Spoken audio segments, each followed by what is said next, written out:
Assalamualaikum warahmatullahi wabarakatuh.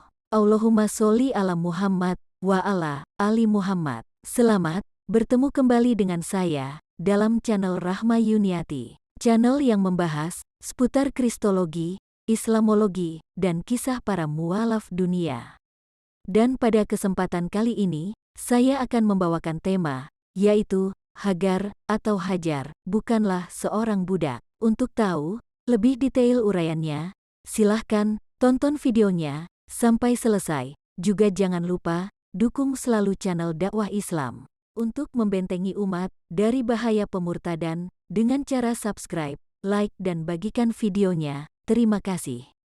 Banyak beredar kisah Israiliyat di masyarakat yang mengatakan bahwa Hajar, istri kedua Nabi Ibrahim, adalah seorang budak. Jika saja kita sedikit kritis dengan menelusuri dalil-dalil sahih yang ada, maka tidak akan kita temukan berita bahwa Hajar adalah seorang budak.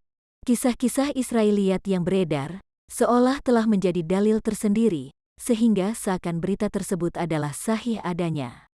Padahal Al-Quran maupun hadits sahih tidak pernah bercerita tentang hal tersebut. Kecuali yang ada hanyalah memberi kabar bahwa beliau, Hajar, adalah istri Nabi Ibrahim yang telah melahirkan Nabi Ismail.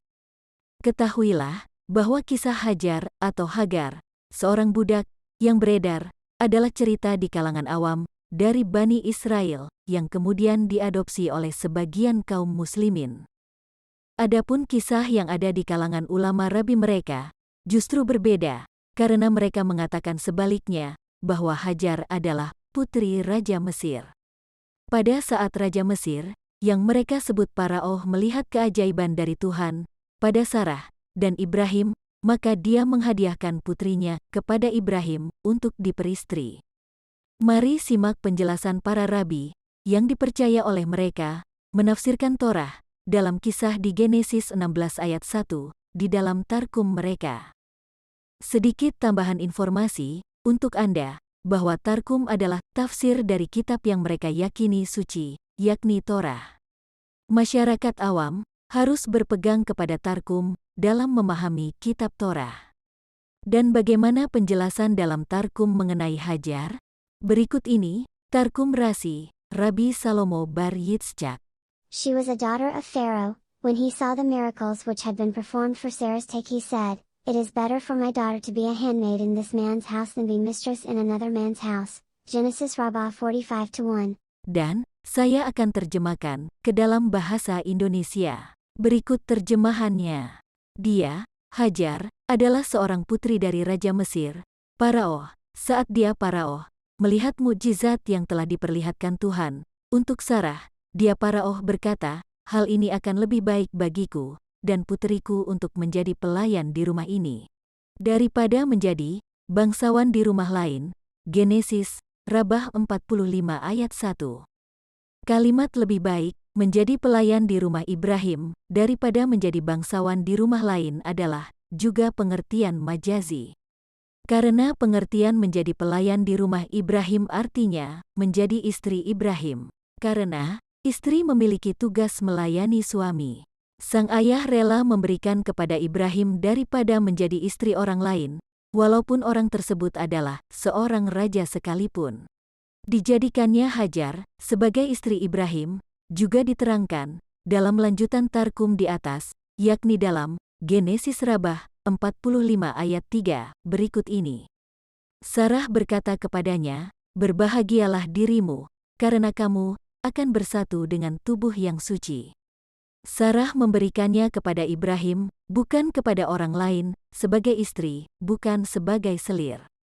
Menurut penjelasan Rabi, ahli Tarkum mereka, bahwa Hajar bukan sekedar menjadi selir, akan tetapi Hajar menjadi istri sah dari Nabi Ibrahim. Sama dengan yang diceritakan Al-Quran. Tarkum Jonathan menjelaskan, semakna dengan di atas, yakni, Hajar adalah the daughter of Pharaoh. But Sarah, the wife of Abram, had not borne to him. But he had a handmaid, a Mizritha, and her name was Hagar, a daughter of Pharaoh, whom he gave to him, as a handmaid at the time that he received her, being struck by the word from before the Lord, Siapapun Hajar, sebenarnya juga tidak menjadi masalah. Walaupun budak sekalipun, manakala beriman, maka akan tinggi derajatnya. Dalam Islam, beberapa sahabat utama Nabi Muhammad, yang dulunya juga adalah budak, setelah beriman, maka mereka menjadi manusia yang tinggi sekali derajatnya. Mereka pun akan selalu dikenang dan sangat dihormati sepanjang sejarah kaum muslim. Sepertiga dari keturunan Bani Israel yang ada dan diakui dunia adalah juga anaknya para budak. Karena di antara 12 suku Bani Israel, 4 suku yang berkembang, di antaranya juga adalah anak Yakub dari 2 budak. Bilha, seorang budak, memperoleh 2 anak lelaki bernama Dan dan Naftali. Zilpa, seorang budak dari Yakub, melahirkan Gad dan Asher. Bukan hanya itu, menurut Bible, sejarah manusia-manusia yang kemudian menurunkan Yesus pun adalah para pezina dan juga anak hasil zina. Kita ambil contoh, leluhur Yesus yakni Peres adalah anak hasil zina. Dengan Tamar, ada Rahab, yang seorang pelacur, ada juga istri Uria, yang juga memiliki anak hasil zina. Dari mereka-mereka itulah, lahir keturunan, yang kemudian melahirkan Yesus. Dan itu tidak menjadi masalah. Kembali kepada pribadi masing-masing, bukan pada sejarah. Adapun video ini, saya buat, hanyalah sekedar pelurusan sejarah, jangan sampai kita mengikuti kisah-kisah Israiliyat, untuk menetapkan kebenaran, atas sebuah sejarah. Karena kebenaran adanya di dalam Al-Quran, dan itulah, video dari saya, kurang lebihnya, saya mohon maaf, akhir kata dari saya, Allahumma, sholli ala Muhammad, wa ala, ali Sayyidina Muhammad, wabillahi taufik, wal hidayah. Wassalamualaikum warahmatullahi wabarakatuh. Terima kasih.